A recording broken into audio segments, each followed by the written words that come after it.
السلام علیکم ورحمۃ اللہ وبرکاتہ۔ ایک سوال ہے، جس کا بھی ہے یا جس طریقے سے بھی ہے، سوال کا جو مرکز ہے وہ یہی ہے کہ نشادر کون سا اور کیسا استعمال کیا جائے۔ ٹھیک ہے، تو بات بھائیوں ایک زندگی میں یاد رکھیے گا، کامیابی کے لیے ہمیشہ یہ جو چھوٹی چھوٹی چیزیں ہوتی ہیں نا، ان کو ہی مکمل کر لیا جائے تو کامیابی مل جاتی ہے، نہ کہ بڑی بڑی چیزیں۔ جیسے اکثریت لوگ کہتے ہیں کہ ڈائمنڈ ہے، ڈائمنڈ کے سوا گیم نہیں ہے، ڈائمنڈ کے سوا کچھ نہیں ہے۔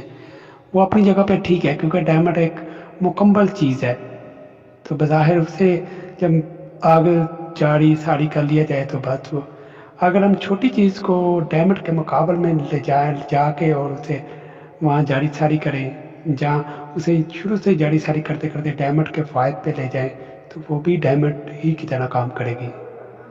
تو مثال کے طور پہ ایک بات ہے کہ ایک کچا سیب ہے اور ایک بالکل پکا ہوا ہے، تو بس اسے کاٹنا ہے اور کھا لینا ہے۔ اور جو کچا ہے آپ اس کو پکا کر اسے بھی کاٹ کے کھا سکتے ہیں۔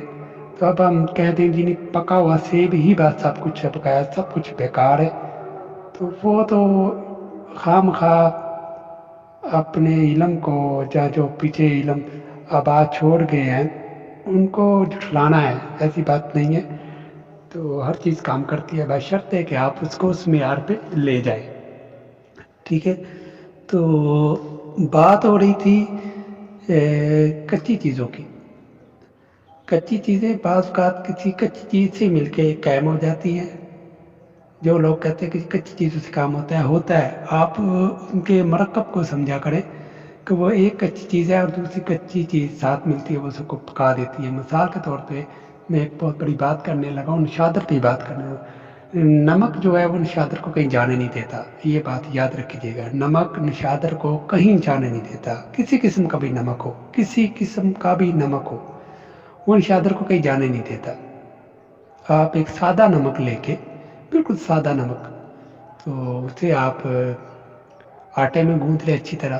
آٹے میں گوندھ کے تو آپ ایک روٹی سی پکائیں، روٹی میں پکا کے اوپر نمک بچھائیں، نمک کے اوپر آپ بریک سی نشادر کی ڈلی رکھ کے پتلی سی، اور اس کے اوپر پھر نمک ڈال کے پھر وہ روٹی جو ہے اسے رول کر دیں، یعنی کہ آپس میں لپیٹ دیں، یا اس کے اوپر ایک روٹی اور ڈال کے تو ایسے اسے پراٹھا سا بنا کے دوبارہ اسے پھر ساتھ نمک والا ہی آٹا لگا کے تو ایک پیڑا سا بنا کے تو اس کے اوپر اچھی طرح کپڑ مٹی کر کے، پہلے سادہ پٹی کریں پھر اوپر کپڑ مٹی کر کے تو آپ اسے خشک کر کے ریت میں رکھ کے تو پکا سکتے ہیں کوئی 10-12 گھنٹے، یہ آپ کا نشادر کہیں نہیں جانے لگا۔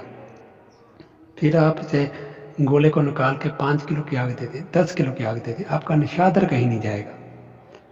تو بعض اوقات ایسے ہی عمل میں جب ہم کھٹیاری میں عمل کر رہے ہوتے ہیں کچے نشادر کے ساتھ، اگر ہم اس کے ساتھ نمک کو پہلے خوب اچھی طرح کھرل کر لیں تو ہم وہ نشادر پھینکتے ہیں، اس سے یہ ہے کہ تانبا بھی صاف ہوتا جائے گا اور نشادر بھی ٹھہرتا جائے گا۔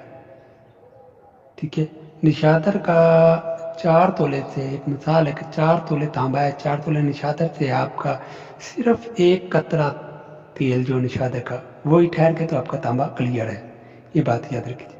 ہاں، اس کو ٹھرانا ضروری ہے۔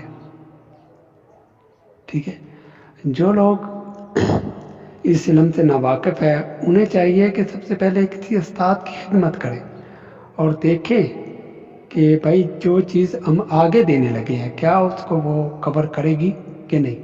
مثال کے طور پہ ہم تانبے کے اوپر نمک ڈالتے ہیں تو وہ چلے گا، کیوں چلے گا کہ تانبے کا نقطہ پگلاؤ کیا ہے اور نمک کا نقطہ پگلاؤ کیا ہے۔ اگر تانبے کے اوپر ہم کلمی چھولا ڈالتے ہیں تو وہ کیا کرے گا، زائل ہو جائے گا۔ اپنا جو اس نے کام کرنا وہ تو کرے گا، گندھک ڈالیں گے وہ بھی زائل ہے سب، کیونکہ جب تک دھات کے مطابق اس کا میلٹنگ پوائنٹ نہیں آئے گا چیز کا، کوئی چیز بھی ہو، جب تک آپ نے جس دھات پہ بھی ڈالنا ہے اس کے مطابق اس کا میلٹنگ پوائنٹ نہ آئے، ٹھیک ہے، تو وہ دونوں آپس میں نہیں ملیں گے۔ مثال کے طور پہ آپ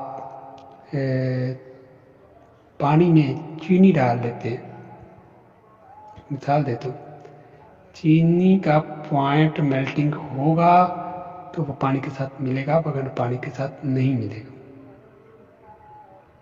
ठीक है, अगर पानी को आप गर्म करते हैं तो आप देखेंगे चीनी जल्दी मिल जाती है, अगर आप पानी को ठंडा रखते हैं देखेंगे चीनी देर से मिलेगी। तो ये एक मिसाल है कि जब तक कोई चीज़ किसी के साथ घुल मिल कर नहीं रहेगी तो वो एक तीसरी चीज़ नहीं बन सकती। तो तीसरी चीज़ बनाने के लिए दोनों को बराबर का करना ज़रूरी होता है। ठीक है, जब बराबर होंगे तो वो काम हो जाएगा, जब बराबर नहीं है तो वो काम नहीं होगा। 4 घंटे के अंदर जब आप निशादर डालते जाएंगे तो उम्मीद है कि तांबा कुछ उस लेवल पे आ जाए कि आपकी निशादर को कबूल कर ले और अपने मुकाम पर पहुँच जाए। ये मुजरब नुस्खा है और बहुत बड़ा सीने का राज है। ठीक है, और बड़ी मेहनतों के बाद ये चीज़ मेरे तक पहुँची थी। ठीक है, अभी वो शख्स याद है। ठीक है, तो बड़ी मेहनतों के बाद तो इस पे उसे बहुत गरूर था, बहुत मान था कि ये तांबा ऐसा लेना। लेकिन मज़े की बात मैं आप भाइयों को बताता हूँ कि मैंने आप किसी किस्म का भी तांबा तजाबी करके ले आए, मुझे ला के दे, मैं इंशाल्लाह उसे चंद मिनटों में तोड़ के रख दूँगा।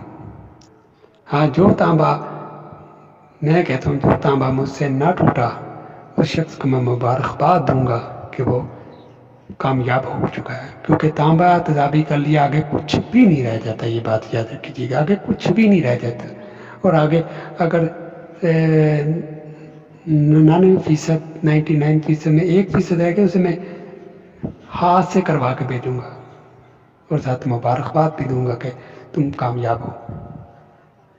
ठीक है, मैंने बड़े बड़े तांबे जो है कुरेजिया भी नहीं तोड़ सकते, वो भी टूटते हैं।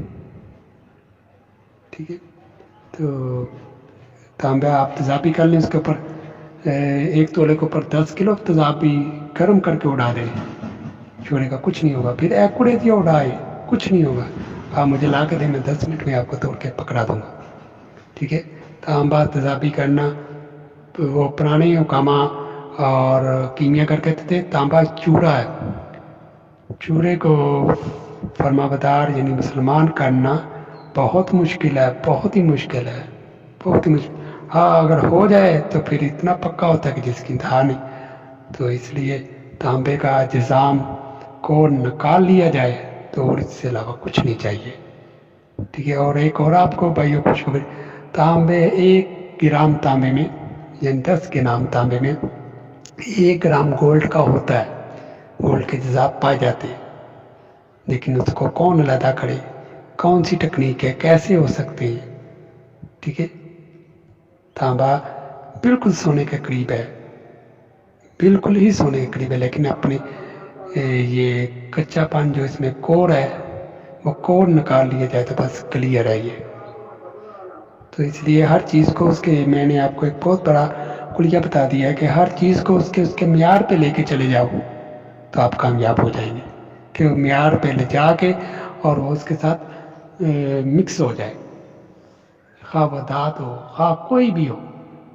मिसाल के तौर पे आप तांबा है और जिसका इतना म्यार ले जाएं कि वो तांबे के नुक्ता पे गिलाव पे गले भी और उससे मिल भी जाए, आप ये दोनों दांतों को मिलाएं यहाँ, तो फिर देखें यहाँ कि कामयाबी आपके कितना करीब है। ये मैं ये नहीं कहता कि ये दांत बन के आप कामयाब हो जाएंगे, ये नहीं कहता, लेकिन ये है कि आप कामयाबी के करीब पहुँच गए।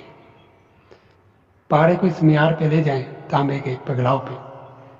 ठीक है, तो तांबे के पिघलाव के साथ ही तो पारे को पिघलाएं तो आप भी फिर भी कामयाबी के करीब पहुंच गए, यानी कि मैं ये कहूँगा कि आप 50% कामयाब हो गए। तो इन चीज़ों को आप जब बारीकी के साथ समझेंगे, उम्मीद है कि इंशाअल्लाह आपको कामयाबी ज़रूर मिलेगी और बिल ज़रूर मिलेगी इंशाअल्लाह। ये जो मैंने नुक्सा तांबे का बयान किया है, ये जिस तरह का था उसी तरह ही मैंने बयान कर दिया है, और इसमें जो नुक्ता था वो भी मैं समझ गया, शायद साहिब नुक्सा भी उस बात को ना समझ जाओ। ये एक वक्त आएगा, 4 घंटे क्यों था, मैंने बड़ा कसरत से सवाल किया था, 4 घंटे क्यों, 4 घंटे में क्यों निशादर थोड़ा थोड़ा डालना है? तो हेड को कोला क्यों ज़रूरी है? गैस वाली भट्टी पे क्यों नहीं हो सकता? तो ये मैं जब किसी नुस्खे को पकड़ता हूँ या किसी साहब नुस्खे जो कामयाब होता है उससे नुस्खा लेता हूँ, ऐसे नहीं ले लेता। बड़ी मेहनत के साथ, बड़ी उसकी खिदमत के साथ, माली खिदमत, और इसके अलावा कोई उसे ज़रूरत हो, उसकी ज़रूरत पूरी करनी है, कोई नुस्खे की ज़रूरत हो वो उसे बताना, तो फिर वैसे ही खिदमत उसकी करनी, तो फिर जाके नुस्खे को हासिल करना, फिर नुस्खे की तह तक पहुंचना। अक्सरियत लोग मुझसे इस चीज़ से चालू हो जाते हैं कि ये बाल की जो खल उतार के रख देता है वो ज़रूरी होती है। ज़रूरी होती है, क्यों ज़रूरी होती है कि बाज़ औक़ात साहिब नुस्खे को भी वो रमूज़ नहीं पता होता जो बाल की खल उतारने से चीज़ की असलियत सामने आ जाती है। तो ये मैंने जो बयान कर दिया है, आप इससे फ़ायदा उठाएं, अपना व अपने अहल यार के लिए बाइस बरकत और बाइस राहत बने, और अल्लाह की मखलूक के लिए बाइस रहमत बने, और उसकी मखलूक का भी ख्याल रखें। जिस खालक ने आपको ये चीज़ें अता की या आपको कामयाबी अता फरमाए, तो उसकी मखलूक को मत भूलिएगा। तो खालक की राह में भी उसके बंदों का ख्याल रखना, उसकी मखलूक का ख्याल रखना।